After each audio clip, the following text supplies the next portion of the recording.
Hola de nuevo, en este vídeo vamos a ver los aspectos clave en el desarrollo de la práctica 3, que como hemos comentado vamos a dedicar a la construcción de un simulador de colas de tipo GGK.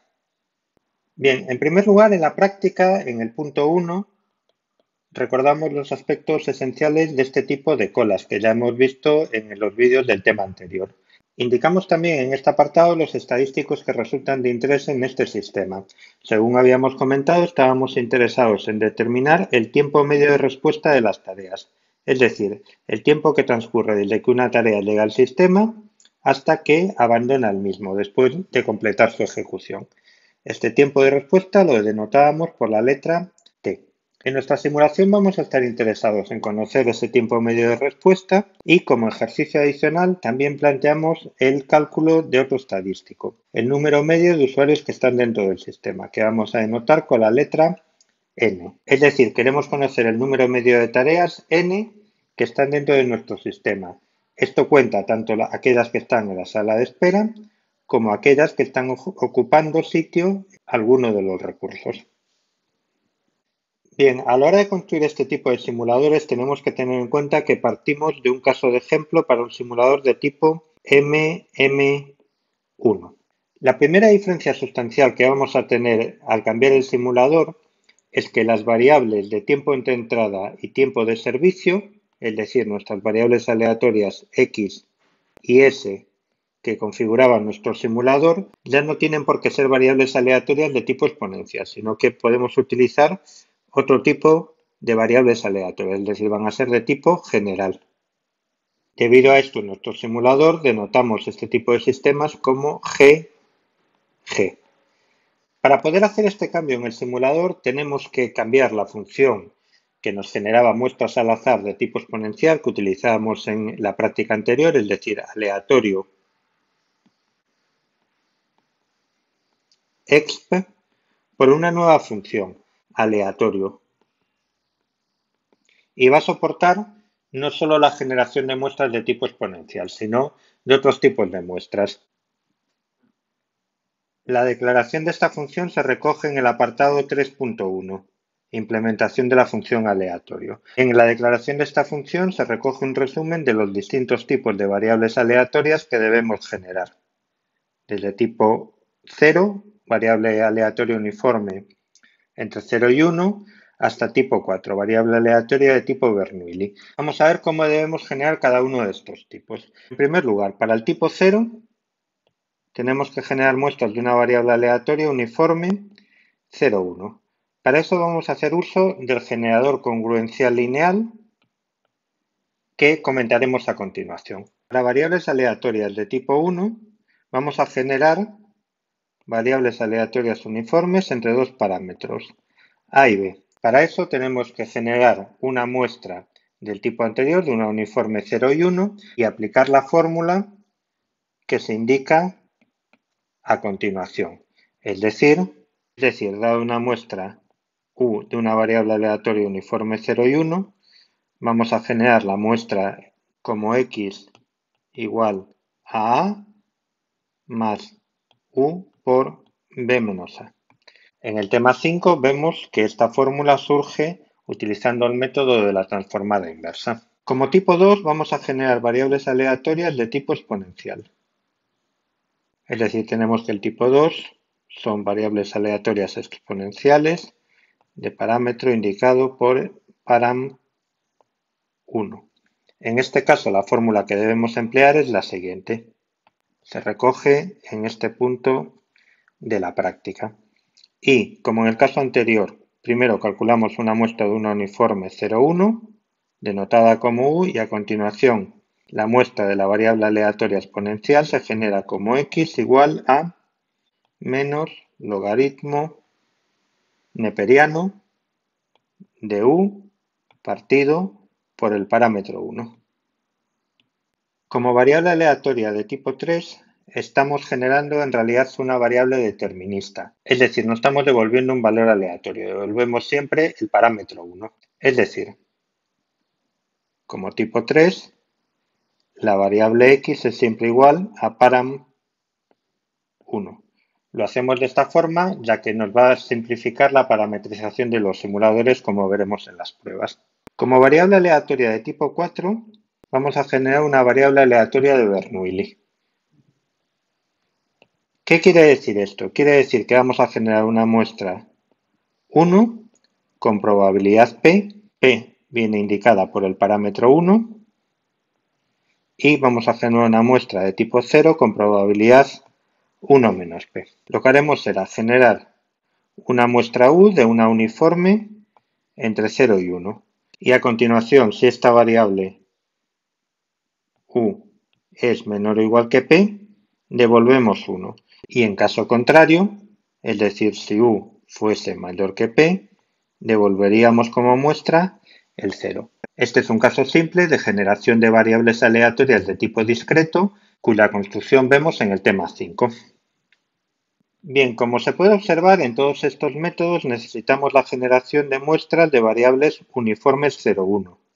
Aquí, aquí, aquí y por supuesto para tipo 0, cuyo objetivo es generar precisamente uniformes entre 0 y 1. ¿Cómo vamos a hacerlo? Lo vamos a hacer a través de una función que implementa un generador congruencial de tipo lineal, la función GCLM. Esta función recibe como argumento de entrada el número anterior de la secuencia pseudoaleatoria y lo que tiene que devolver a la salida es el siguiente valor de la secuencia pseudoaleatoria. Para calcular el siguiente valor tenemos que utilizar la fórmula que hemos visto en teoría en el tema 4, es decir, el siguiente valor de la secuencia será parámetro A por el valor anterior más el parámetro de incremento, todo ello módulo M. Tanto M como C como A son parámetros fijos del generador congruencial. En concreto, en la práctica tenemos que emplear la configuración de Kobayashi. Tenemos recogidos en los apuntes de teoría del tema 4 cuáles serían los parámetros para esa configuración, en la tabla que viene al final de dicho tema. Bien, a la hora de llamar a esta función en MATLAB resulta importante observar que esta variable z resulta modificada dentro de la función. Por eso devolvemos esta misma variable. A la hora de realizar la llamada a esta función en MATLAB debe tener siempre este formato. Debemos de reasignar la variable z que pasamos a esa función, es decir, las llamadas siempre serán de este estilo. Al comienzo de nuestra simulación vamos a tener que asignarle al valor de z la semilla que utilicemos. Por ejemplo, podemos utilizar una semilla igual a 1. A partir del valor de retorno de esta función vamos a ser capaces, como comentábamos en el tema 4, de generar variables aleatorias entre 0 y 1. Para eso lo que debemos hacer es dividir el valor de retorno de esa función por el valor del módulo. De esta forma vamos a obtener valores entre 0 y 1. Recordemos que el intervalo es cerrado por la izquierda porque un generador congruencial lineal de tipo mixto como el de Kobayashi puede tener el 0 en la secuencia y abierto por la derecha porque nunca puede tomar el valor m. Bien, a la hora de llamar a la función aleatorio en MATLAB lo haremos de la siguiente forma. Si observamos la declaración, vemos que siempre tenemos que pasar como primer parámetro la secuencia que tenemos en nuestro generador.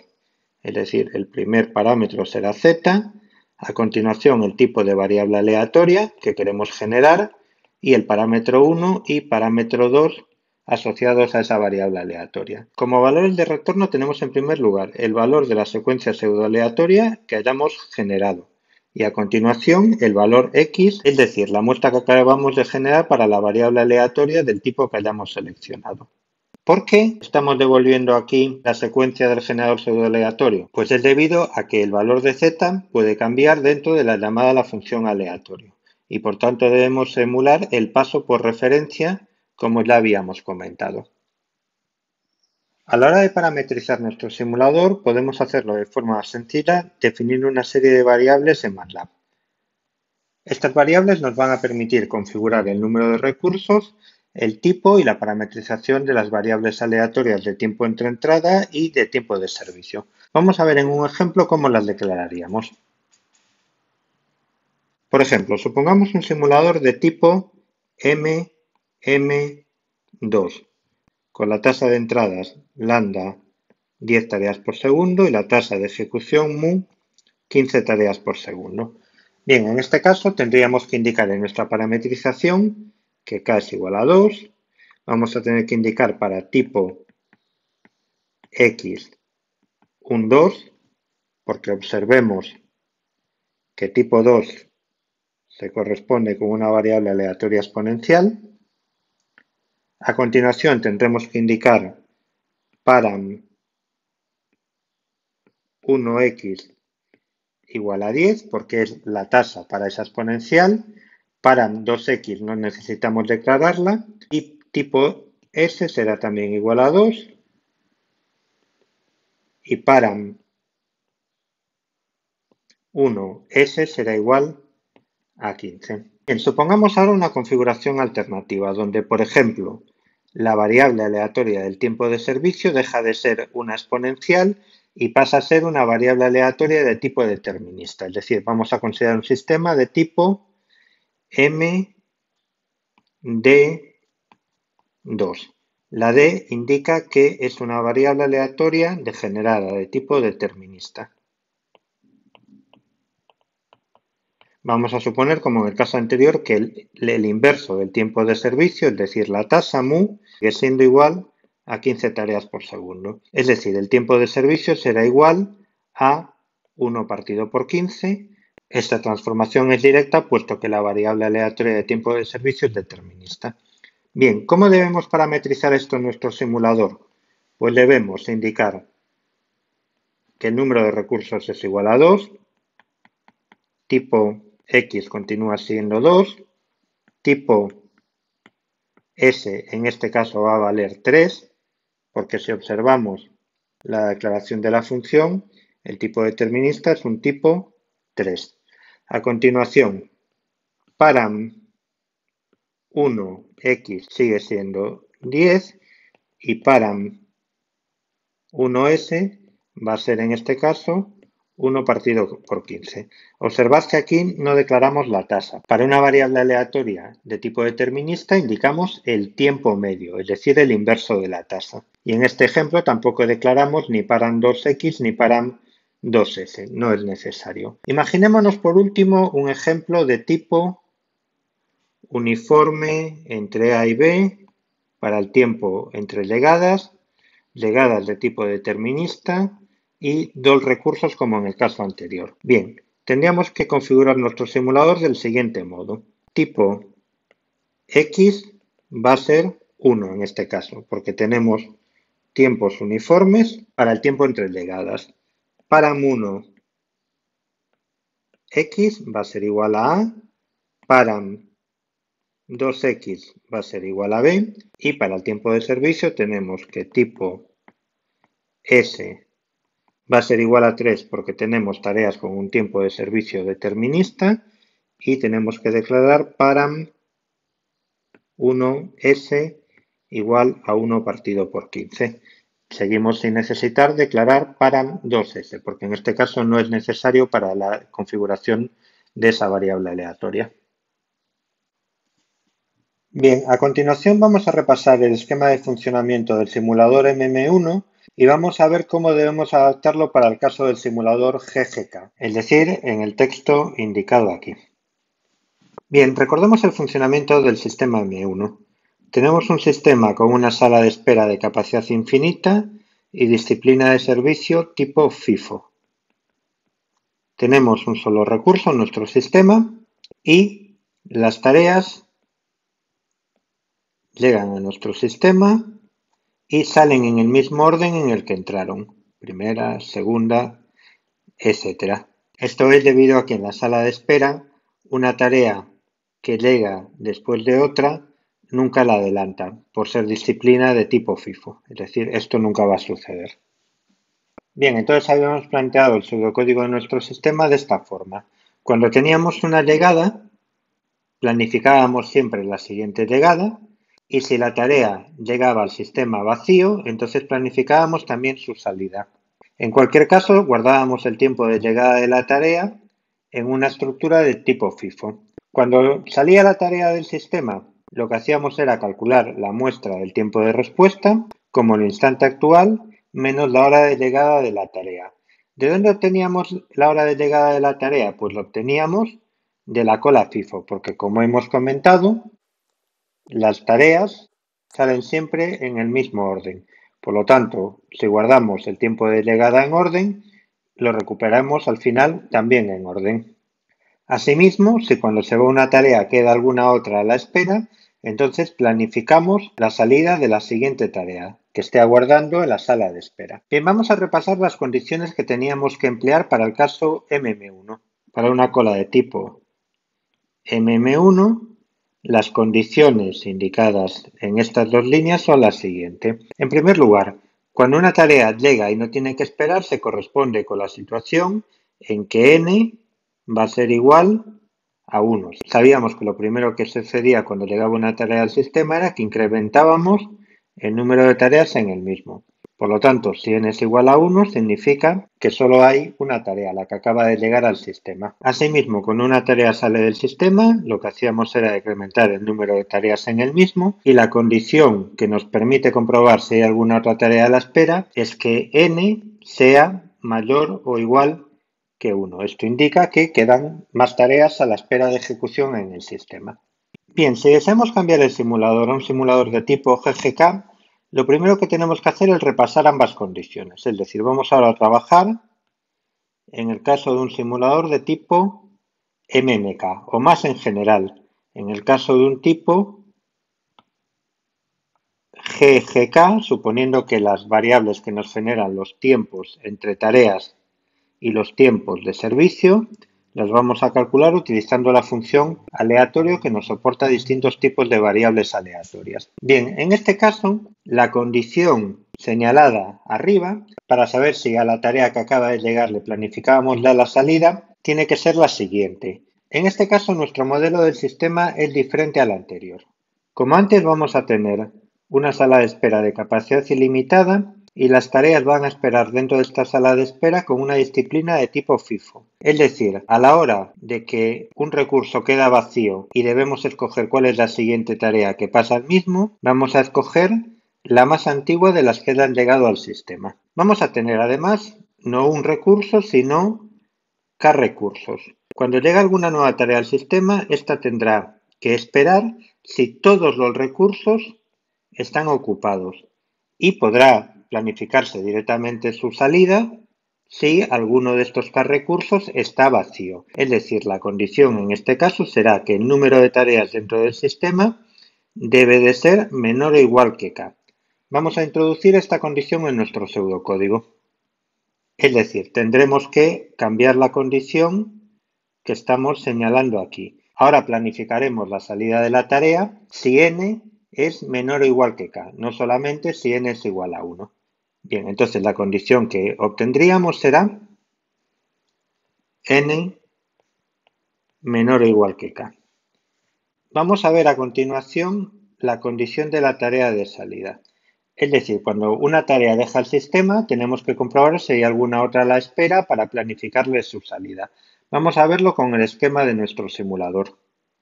Bien, en este caso se corresponde con la situación en la que una tarea está abandonando el sistema y debemos comprobar si existe alguna otra tarea en la sala de espera. Esta tarea pasaría a ejecución inmediatamente. Esta condición se corresponde con la condición de que n debe de ser mayor o igual que k. Esto nos estará indicando que al menos tenemos una tarea guardando en el sistema. Si introducimos esta condición en nuestro pseudocódigo, debemos alterar esta condición que estamos señalando aquí y tendríamos n mayor o igual que k para comprobar si hay tareas a la espera. Bien, cabe preguntarnos si esto es todo a la hora de adaptar nuestro simulador, si hay alguna cosa adicional con la que tengamos que tener precaución. La respuesta es que sí, que existe un problema adicional en este pseudocódigo, y este problema está derivado del siguiente hecho, de cómo estamos calculando la muestra del tiempo de respuesta en nuestro pseudocódigo. Vamos a ver en el esquema por qué está fallando esta condición de aquí. Bien, como comentábamos, la clave al calcular las muestras del tiempo de respuesta es que el orden de llegada al sistema de las tareas coincidía con el orden de salida de las tareas del sistema. Esto para el caso de un solo recurso. Pero esto ya no va a ser cierto cuando tengamos no un recurso, sino un número k mayor de recursos. Vamos a verlo a través de un ejemplo. Vamos a imaginarnos que tenemos dos tareas que llegan al sistema. Primero llega una primera tarea que marcamos aquí en rojo y esta tarea va a ser muy larga. Bien, si esta tarea llega al sistema y este está vacío, pues directamente pasa a ejecución. Como decimos, es una tarea que va a llevar mucho tiempo de ejecución. Después de esa primera tarea va a llegar una segunda tarea, una tarea que ahora va a tardar un tiempo de ejecución muy pequeño, va a ser una tarea muy corta. Como hay recursos disponibles, esta tarea pasa al siguiente recurso y se pone en ejecución. Lo que va a suceder es que como la primera tarea tarda mucho más en ejecutarse que la segunda va a salir primero del sistema. Es decir, el orden se va a invertir, va a salir primero la segunda tarea y segunda la primera tarea. Entonces el problema es que esto nos está rompiendo el orden a la hora de generar las muestras del tiempo de respuesta. Es decir, ya no puedo calcular el tiempo de respuesta como el tiempo de simulación menos el tiempo de llegada si yo extraía el tiempo de llegada de la cola FIFO. Esto ya no es válido. Cabe la pena preguntarse si hay alguna solución sencilla para este problema. Vamos a observar lo siguiente. Aunque ahora, como comentábamos, las tareas puedan salir desordenadas, sin embargo, siguen entrando en orden al recurso. Es decir, si una tarea llega antes que otra, su ejecución comenzará primero. Si la tarea larga es la que llega de número 1, comenzará a ejecutarse antes en el recurso. Si la tarea corta es la que llega como número 2, comenzará a ejecutarse en segundo lugar en el recurso, aunque después el orden de salida ya no tenga por qué coincidir. Lo que vamos a hacer es añadir esta información a la lista de eventos. Como habíamos comentado, nuestra lista de eventos tiene en principio dos campos. El primer campo va a ser el tiempo en el que sucederá el evento y el segundo campo es el tipo del evento. Y hasta ahora simplemente cuando planificábamos un evento estábamos indicando el tiempo y el tipo del evento. Bien, la idea es guardar adicionalmente el tiempo de llegada. Lo vamos a hacer solamente para las tareas que sean tipo salida. Es decir, cuando planifiquemos un evento de salida, vamos a guardar en este campo a qué hora llegó la tarea al sistema. Entonces, a la hora de calcular la muestra, obtendremos esta información de la lista de eventos y podremos calcular la muestra del tiempo de permanencia de la tarea en el sistema. Para esto vamos a tener que modificar las dos funciones que utilizábamos para gestionar la lista de eventos, es decir, la función encolar evento y la función siguiente evento.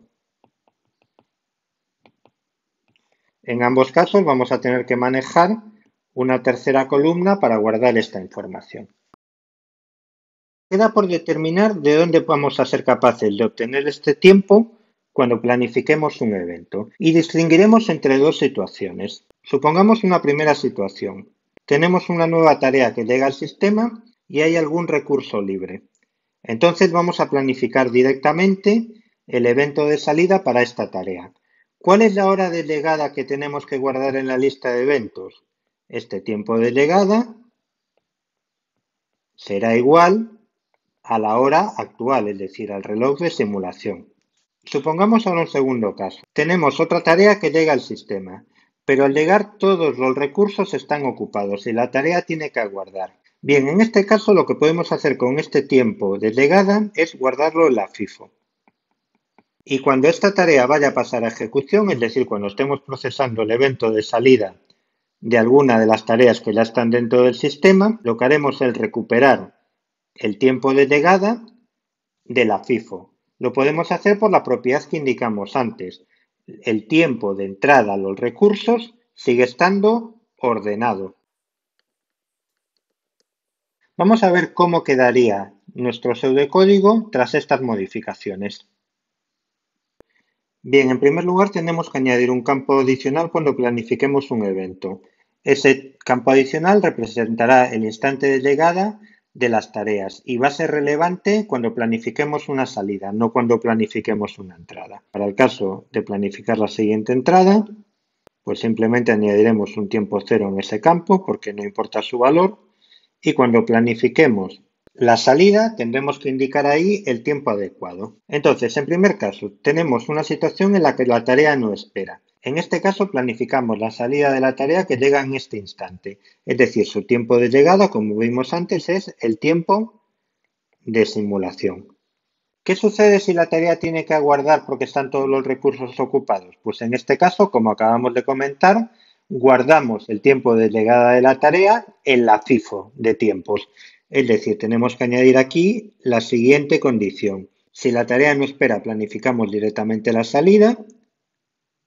Y si la tarea espera, es decir, si no se verifica la condición anterior, lo que hacemos es guardar el tiempo de llegada, es decir, el tiempo de simulación, en nuestra FIFO. ¿Qué sucede cuando procesamos la salida de una tarea? Pues lo que tenemos que hacer es que si hay alguna tarea a la espera, cuando planifiquemos la salida de esa tarea, tenemos que añadir el momento de llegada de la misma al sistema. Este momento de llegada lo vamos a obtener desde la estructura FIFO. Es decir, haremos un pop de la FIFO, el tiempo que habíamos guardado en este momento, lo recuperaremos aquí. Podemos hacerlo de esta forma porque, como decíamos, el orden en el que las tareas comienzan a ejecutarse coincide con el orden de llegada de las mismas a nuestro sistema GGK. Bien, debemos observar por último que el tiempo de llegada a la hora de hacer el cálculo de la muestra, como comentábamos, ya no se obtiene en este caso de la FIFO, sino que procede de la lista de eventos. Bien, este es el procedimiento que se detalla en el enunciado de la práctica, en la zona que acabamos de marcar. Por último, tenemos un ejercicio opcional que consiste en calcular el número medio de tareas dentro del sistema. Este ejercicio no es guiado, sin embargo, en el enunciado se dan algunos consejos de cómo poder implementarlo.